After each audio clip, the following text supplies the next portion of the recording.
Welcome, folks. This is Josh Mundy, and you are listening to a podcast for all seasons. Thank you for joining us. And with me, as always, is my co-host, Eric Joseph. Say hello, Eric. Hi, everybody. Hello, Josh. This is Eric Joseph, and this is episode 11.1 of season 2. This is only the second time we've done a point 1, but as you folks know, that since we started season 2, we've had a little bit more of a shift to DC Comics related stuff. So when we get totally off that topic, we do this point 1 episode type deal, and it will be just exclusive to our blog site at multiverseentertainment.wordpress.com. So today what we're doing is reviewing the latest Bond movie, Spectre. Spectre. And those who have listened to us for a while know that we are huge Bond fans, so this is an episode we were going to do regardless of any direction the show has taken. Most definitely. I will start us off with saying that, oh, and by the way, we're going to spoil the shit out of this movie. Yes, so, if you have not seen this movie, go see it first. It is... Well, I'll tell you what. I think we can say confidently that we both give a blanket recommendation to go see this film. Yes. Yeah.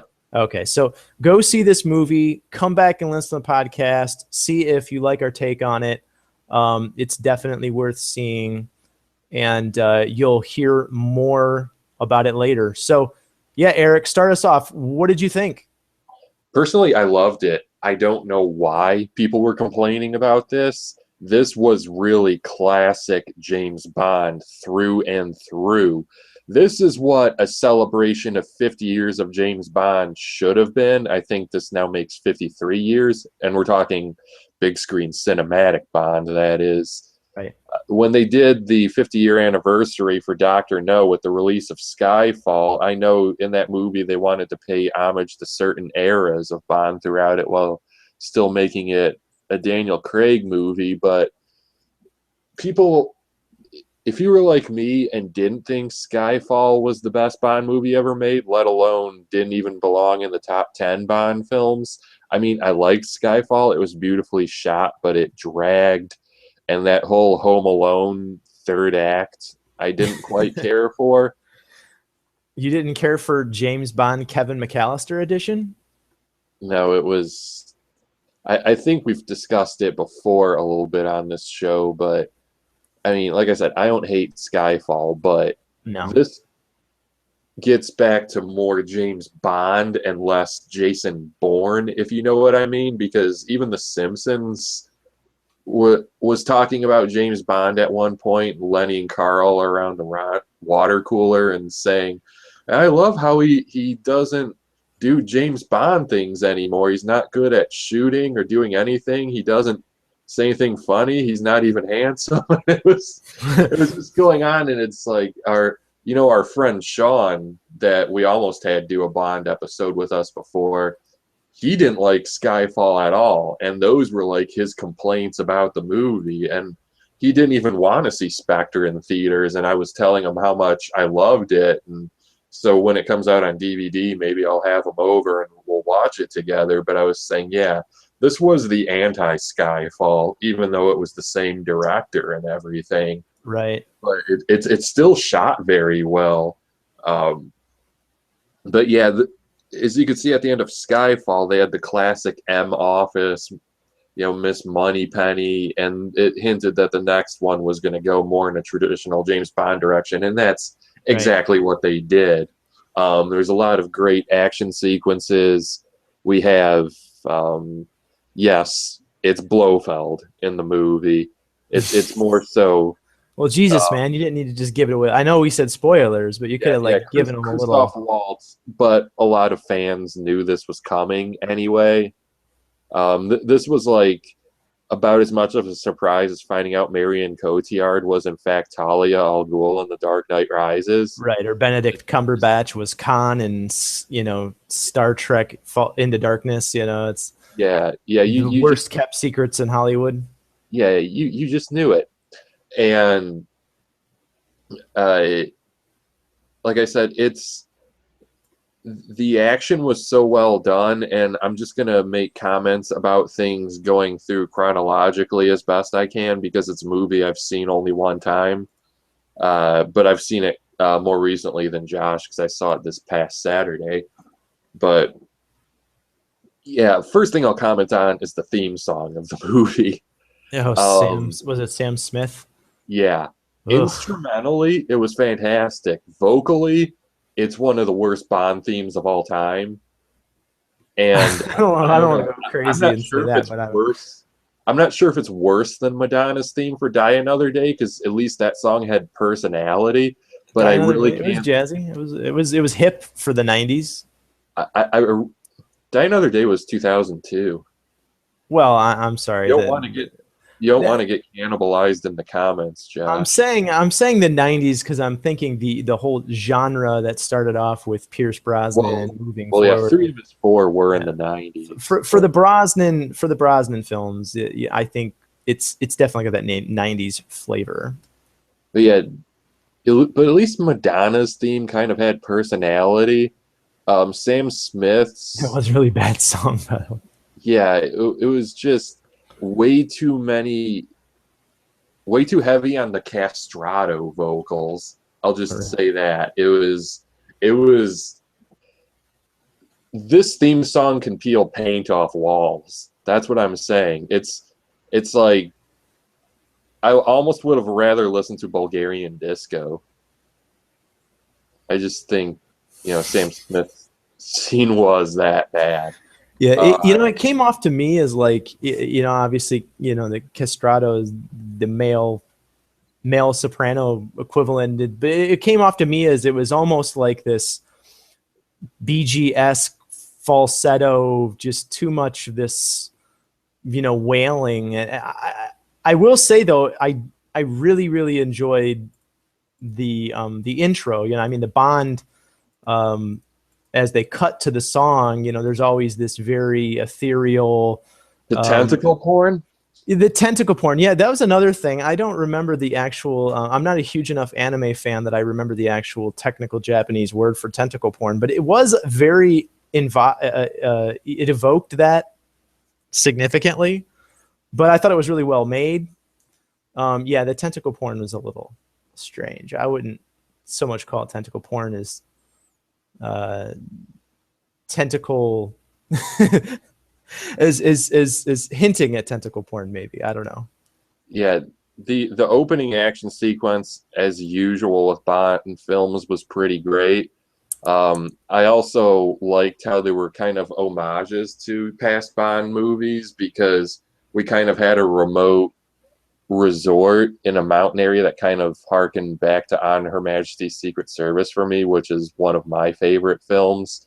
And then I know I'm kind of skipping around here, but I am going to go into the plot a bit more. Um, Blofeld's stronghold that we see later in the film was kind of more a crater, but it reminded me of the volcano hideout for You Only Live Twice. Maybe that's what they were going for without doing quite the same thing. And Right. there's a room they meet up with him in, which kind of reminded me of this one kind of rather bland room from Doctor No. I think when the guy gets the tarantula, Bond scholars will know what I'm talking about. But yeah, a lot of stuff that really harkened back to the older movies in great ways. And some people were like, "Oh, it's terrible. It's such a step backward." But yeah, James Bond's definitive villain. Many will feel is Ernst Stavro Blofeld. So this is not a step backward. We didn't have as many gadgets as in previous films, but they were starting to bring that back. And um,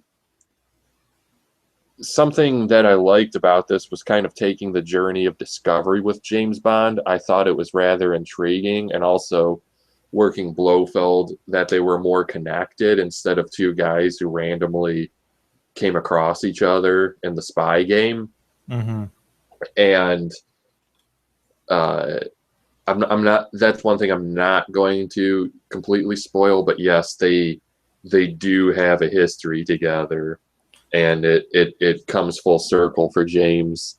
Right. I thought that But it was a pretty good turn. I mean, it was an interesting take on that character, Blofeld. It's his history, and it definitely gives you more of an indication of why. Yeah, I mean, I will say this, and I think me and Eric talked about this previously. Seeing, or I think after we saw the film, we talked about it obviously before the show, and we said that there was certain things that we actually might have talked about it in the last Bond episode that they wanted to steer clear of in Spectre. Specifically, we talked about the very Dr. Evil-esque mannerisms of a potential Blofeld, the cat.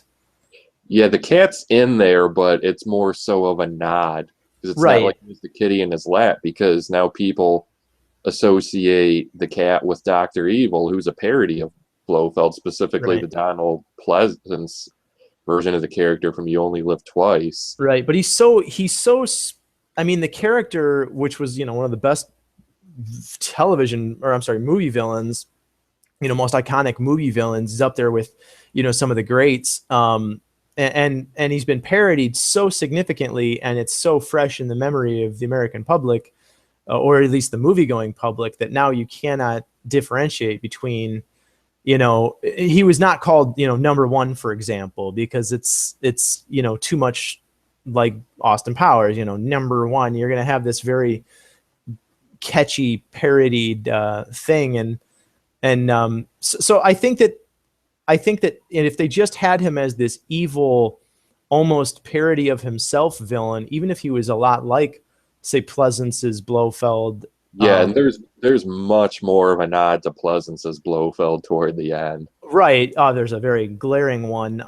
Wink, wink. But Yeah, the the point that I'm making is, if they made him very closely mimic or aim for an homage, a close homage to Pleasance's Blofeld in terms of mannerisms and things like that, it would only been associated with Dr. Evil. And then secondly, if they didn't give him in 2015 a reason for his apparent hatred of Bond, or his attempts to destroy and completely, annihilate Bond's world, it would have again came across as parody. And it's kind of like, I want to kill you because I'm evil. I mean, you can't have that in 2015. I mean, people want the motivations of these characters to be organic and realistic. And I think by the one thing that we won't spoil in the film, the way that they associate his hatred of Bond is very organic, and it comes across as realistic, and it makes you realize why this character has been disassembling disassembling is the wrong word. How he's been disassembling Bond's entire world since the very beginning of yeah, Daniel Craig's run. and that's exactly what I want to get into right now because as fans will remember who have seen the earlier Bond movies, Spectre was something they built to over several films, starting in Doctor No, and then the only exception was Goldfinger because Goldfinger didn't work for anybody. But then we saw Blofeld from Behind and In Shadow and like From Russia with Love and Thunderball.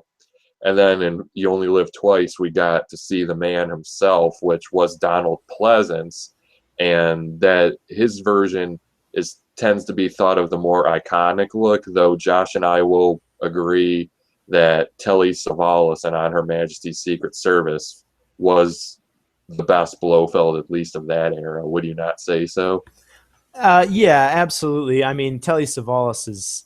I will say that the look, you can't break away from the look, because if you go back and you watch You Only Live Twice, like, it is hard to make, to disassociate the Dr. Evil thing now, but he's pretty terrifying looking, Pleasance.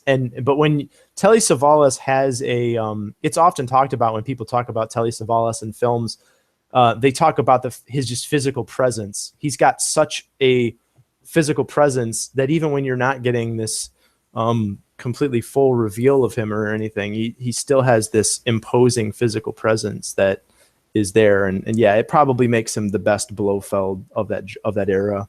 And then, of course, we had Charles Gray in Diamonds Are Forever, but the recasting, I think, was kind of intentional because in the books, Blofeld was always referred to as a chameleon, and he constantly changes his appearance. So that entirely makes sense. But I think if they bring back Blofeld in the future, they're just going to stay with Christoph Waltz because I think they, even though Bond will always be recast, I think they might feel moviegoers could be confused if Blofeld was recast in this era. But we're going to get to recasting toward the end of the review. But as it's I kind of was like Judi Dench coming back as M, was the only link to Pierce Brosnan's apparent Bond genre or Bond era rather. Whereas all the old Bond films were in continuity, Craig's Casino Royale started a new continuity and was in fact the only actual reboot in the series. But what I was saying is how they built to Spectre and Blofeld in the original films. In a way, they did it this time, but in a way, it's in retrospect because there was reveal, like you even see it in the trailers, like James, I was the author of all your pain. And it's saying, yes, Blofeld and Spectre were always there. And in a way, they couldn't do the reveal until now because it wasn't until 2 years ago when they reacquired the rights for Blofeld and Spectre from the McClory estate anyway. So, but you could see they were trying to build up to something like this with Quantum, but they did kind of connect the dots that Quantum was a subsidiary of Spectre, something like that. But yes, Lashif, Dominic Green, even Silva were all agents of Spectre. And yeah, he even plays the Vesper Lynn card in an insensitive way, and yeah, it's just saying, yeah, I was in the shadows the whole time, James, and you never even knew it. And it's kind of to bring up our DC Comics parallels. It's almost for fans of Batman R.I.P. If you remember how Dr. Hurt was for Batman, it was just, yeah, I've been here the whole time. I was the whole in all things, and you never knew I was here. And yeah, that was one thing, making that journey of discovery with James through the movie and seeing him put the pieces together. And then when they went through, yeah, the third act really felt like a video game. The only thing you needed was a controller in your hand. Right. When Bond's going through the burnt out former headquarters of MI6. Yeah, just that whole finding Blofeld and then finding his girl. Yeah, it just, when you see it, you'll know what I'm talking about. And Bond gets into some deep Seydoux in this movie. There's a pun for you. What did you think about Leia Seydoux? I thought she was great. She was, certainly beautiful, as Bond girls usually are. It's kind of funny because the short-lived romance with Monica Bellucci at the beginning was more age appropriate for Daniel Craig. Right, and like 5 years, like 3 or 4 years difference, and then she's like, yeah. I think she's like, I don't know, 20 or 20. I think she's 30 actually, but still, he's like, what, yeah. Monica Bellucci like 50. Yeah, exactly. But yeah, just I'm trying to gather what I can best here to make a commentary about the movie. But yeah, it's just, what is there not to love about it, really, if you're a Bond fan? So we can explain, to the people listening, how, in what ways, because I know obviously the things that I would point to, but when we say, that the movie was very classically Bond, for the people who are seeing, reviews on, Rotten Tomatoes, Skyfall did something like 93% on Metacritic and Rotten Tomatoes, and it was critically acclaimed by everybody, but we didn't it wasn't in our absolute favorites. I really enjoyed Skyfall, but again, I thought the third act felt a little contrived based on the villain. But what was it that you felt was very classically Bond about this film versus Skyfall? Well, there are things that aren't quite classic Bond because I believe he only nailed 2 girls in this movie, and Bond tends to average 3. Yes, I've noticed it's a rule. Bond usually nails 3 chicks at least in a movie, except for in the '80s because that was like the rise of AIDS. So Bond sometimes didn't have sex at all in those movies. Right. But there's usually this trifecta of how I describe Bond, especially from the Ian Fleming standpoint: girls, guns, and gambling. Though I don't think this one had any gambling in it, though. But it was. But you have the Aston Martin Q. The new Q is more getting in line with what you would expect from classic Q and bring it back in one piece. 007. Though I can't remember if he said now pay attention, which is a Q Classic statement. Q statement, right? Yeah, but it's just especially with the villains and hideouts, and then of course a bruiser of a henchman like Odd Job or Jaws, and we had that with Dave Bautista as Mr. Hinks in this, who was Mr. mostly Hinks. mute, but He said and for one the word better because he. Am I right? Did he only say one word in the whole film? Yeah, and he's not the greatest actor, but they played to His just making strengths. him a bruiser in the movie. Right. And I was thinking it's funny when you see his introduction, if someone doctors the footage one day when he walks into the Spectre meeting, if they could just play his WWE entrance music over that. Exactly. Yeah, no, I That really would be. liked, I mean, from the moment I heard that he was going to be a henchman, his name was Mr. Hinks. And then I figured, it's Dave Bautista. So he's just going to be an absolute henchman bruiser. That's very classic Bond. And he definitely lived up to his bruiser reputation. He was an imposing force, no question about it. And one concern of mine about this movie would be how it ended, because Daniel Craig goes back and forth of whether or not he wants to do a 5th one because he is contracted for one more.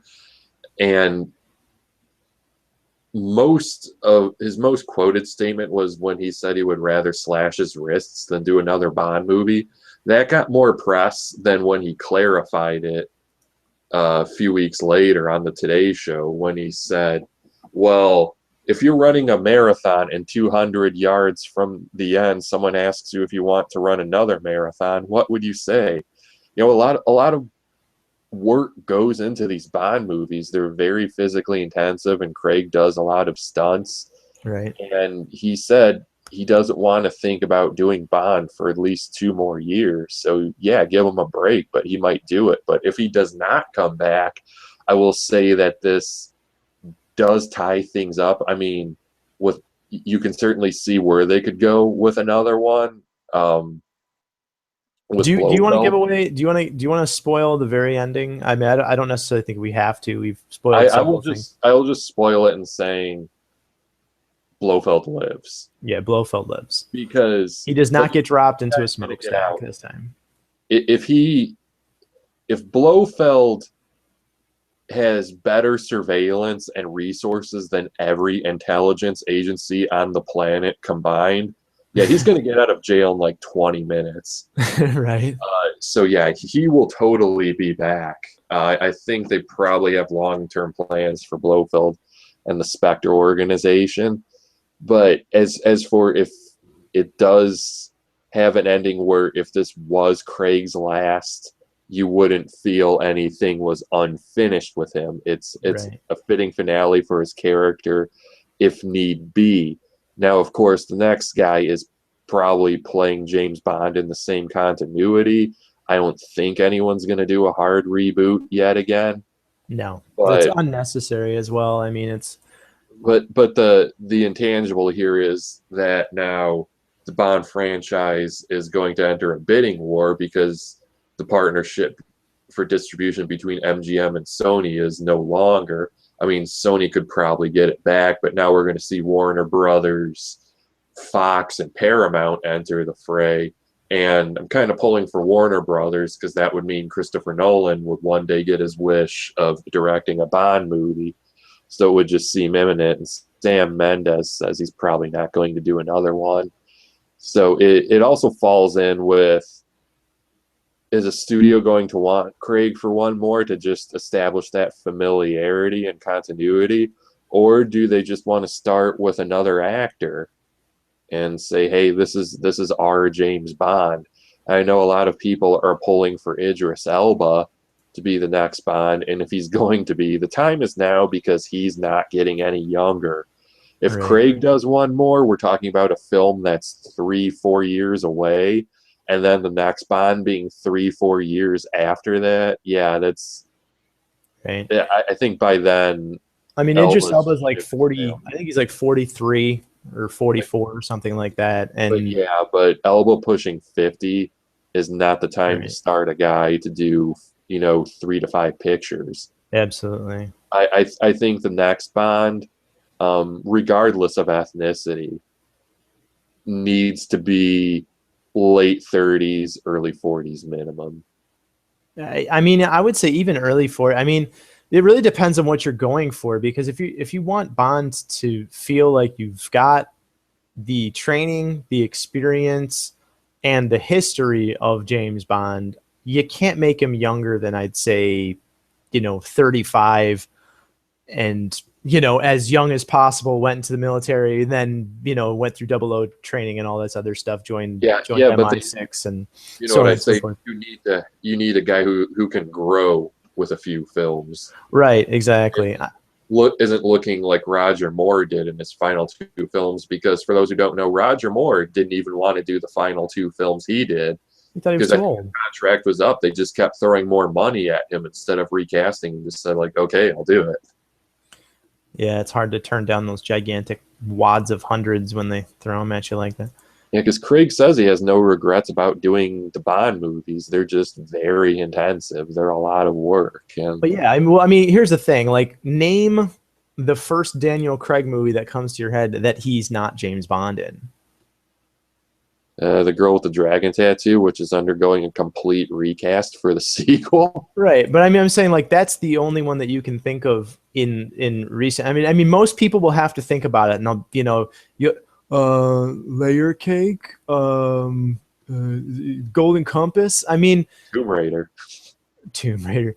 Yeah, he's a great actor. There's no question about it. But he just, aside from the Bond films, he never really gave these extraordinarily memorable performances. He's fantastic at his craft. I mean, but I'll tell you what, I could name a dozen actors who are amazing and will never get more notoriety than a minor role as a supporting member of a film or something like that. I mean, frankly, even Elba, Idris Elba, as an example. I mean, name the great movies he's been in, and people who really are fans of him could probably name a couple.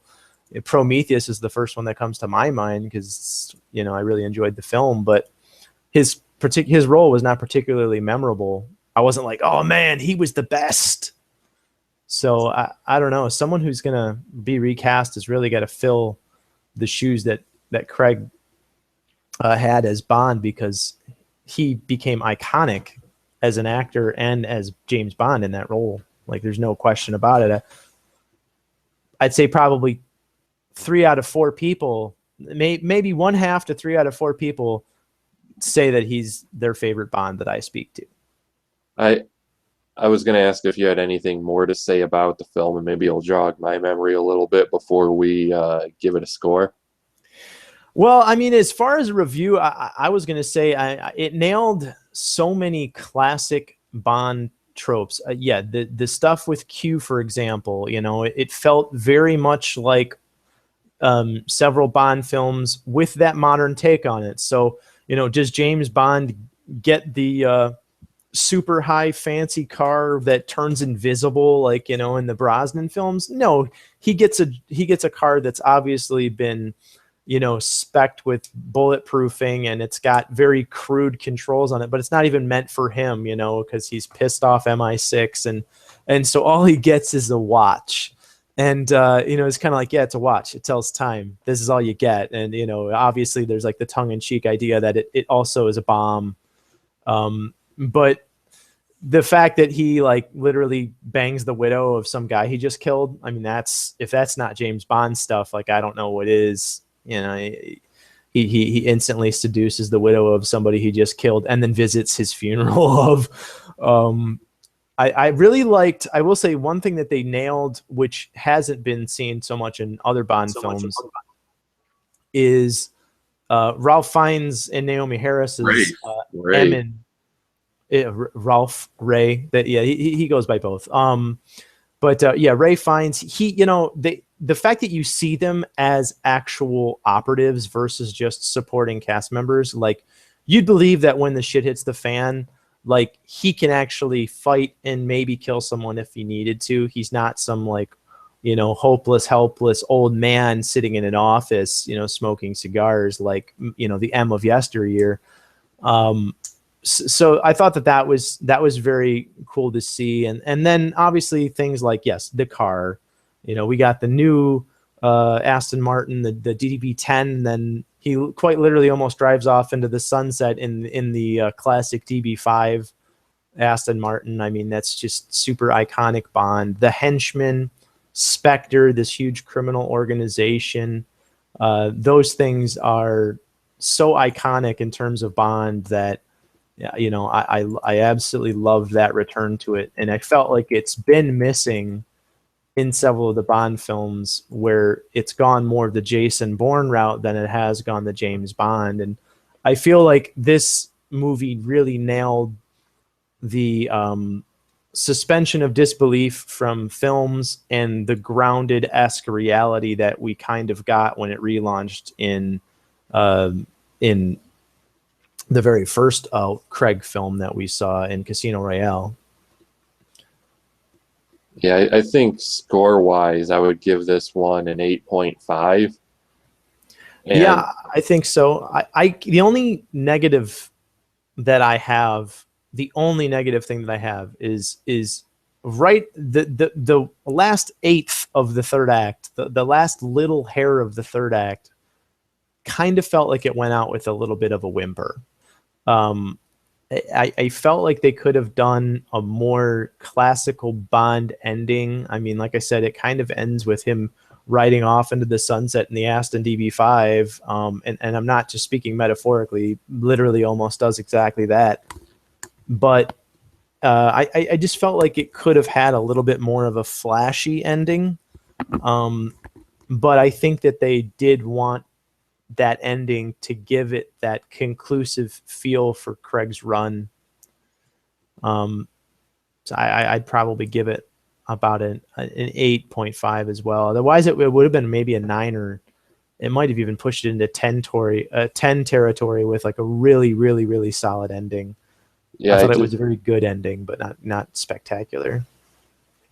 After having only one viewing, I certainly don't have the time and perspective on this to rank it among all Bond movies. I mean, it might be top 10 material, but that's not to say anything bad about this film, because I just spent so much time raving about it. But it's just you're measuring against so many other great Bond movies.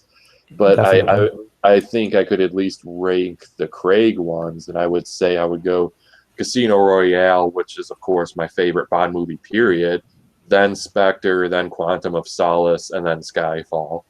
Really? You'd give Quantum the advantage over Skyfall? No, yeah, I've kind of said it before on the show, but even though Quantum wasn't a perfect movie, I just liked it as, a good... It was a bit shorter, but I liked it as a tight, action-packed popcorn James Bond movie. I found it very enjoyable. Yeah, it hit a lot of the Bond tropes, but how would you rank the Craig movies? It's almost identical. I would say maybe a little bit more time and perspective. I would maybe put this one in above Casino Royale, but as of now, it would definitely be Casino Royale. I mean, it brought back Bond with a vengeance. For 2015, grounded reality. It was an absolute astounding success for Bond. It brought him back into the mainstream as a super viable product, and I couldn't have been more happy about it. So that's definitely my favorite Craig one so far. And then I would actually say, Spectre, and then Skyfall, and then Quantum of Solace would be the last. All right.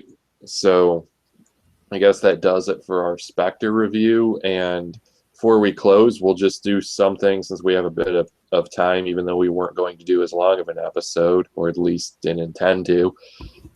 We will talk new comics for a bit.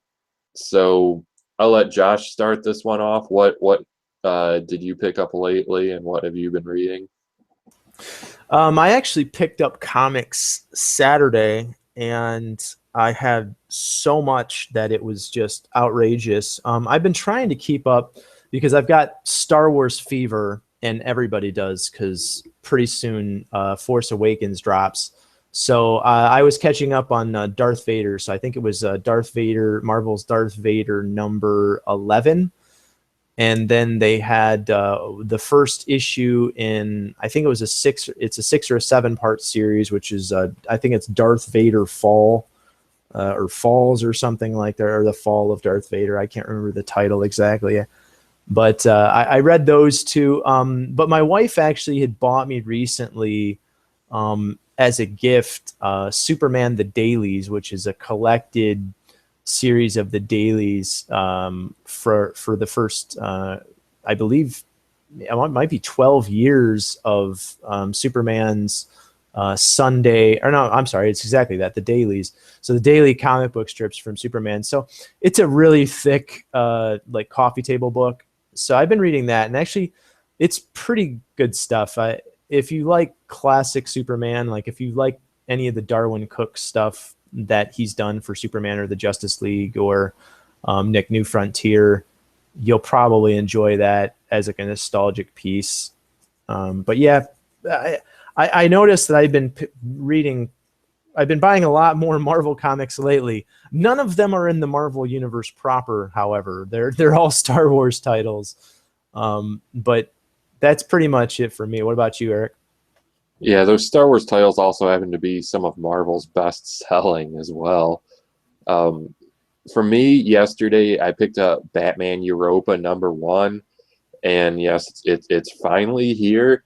Originally announced in 2004, then supposed to come out in 2011, solicited, and then canceled, and now yeah, it's finally here. Co-written by Brian Azzarello. Jim Lee does art for the first issue, though he's not on for every issue like he was originally intended to be. It's still very good Jim Lee artwork, though it looks a bit different because I think they wanted to simulate a painted feel, which was the original intention. But it's also Jim Lee going over someone else's layouts, but it still has that great Jim Lee feel, especially during the battle with Killer Croc, who looks like Killer Croc straight out of Hush. Nice. Also, it's obviously a non-New 52 take because Batman's wearing gray and blue and has the Speedo on the outside of his suit. But yeah, it's a title that stands all on its own, and it builds this great mystery that Batman and the Joker are infected with a virus and will have to work together and journey throughout Europe to solve this mystery. And it got me hooked enough to where, yeah, I will see how issue #2 is. I'm sure the writing will be just as strong, but I'm hoping the artwork is as well. I don't even believe Lee's doing covers for issues 2 through 4, but it's all shipping very quickly because issues 2 and 3 are out in December. Issue 4 is out in January, and then the trade comes out in March or April. So yeah, something that took forever to get here is getting out the door rather quickly. Yeah. And this week, let's not forget, marks the release of The Dark Knight 3: The Master Race #1, also from Brian Azzarello, with co-plotted by Frank Miller and illustrated by Andy Kubert. I'm pretty sure I will be receiving a copy, so if I do, expect that review over at Dark Knight News sometime soon. I'm also guessing that Archie's probably going to send me the Black Hood #7 because they've they've sent me every issue to date, so I don't see why they'll stop. So if I receive that issue, a review will be posted over at Multiverse Entertainment. So I know Archie also has a few other big releases this week, but it's just obviously I don't know what they send me until it arrives. So that's pretty much going to do it. So any final words before we start to close, Josh? No, I actually picked up Europa as well. I just haven't had a chance to read it, but that's pretty much it. I'll close this out unless you have any closing thoughts. I'll just plug our websites as usual, and I will say that listeners can expect at least one more episode from us in 2015. We will have another guest coming on the show.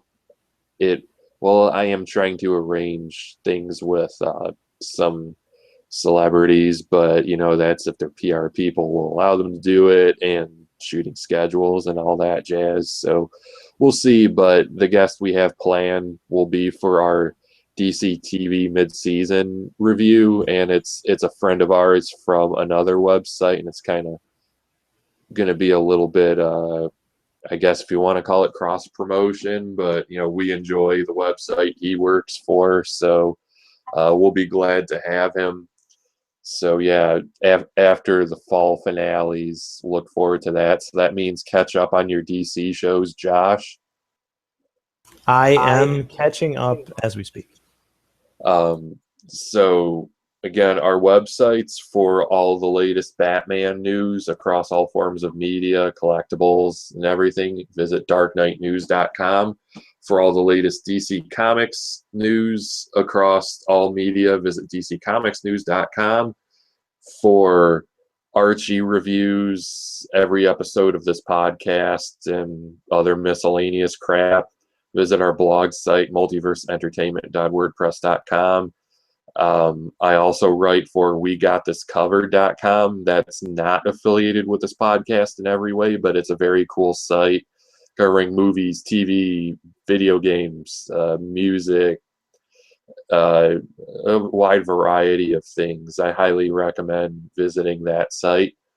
And don't forget to like us on Facebook at facebook.com/apodcastforallseasons. So until next time, thanks for listening and goodbye. Indeed, indeed, indeed. Thank you for listening. Everyone have happy holidays. We're coming up on Thanksgiving. And go see Spectre. It's a great film. If you love classic Bond, I think you'll really enjoy it. But thanks for joining us. Have a good night.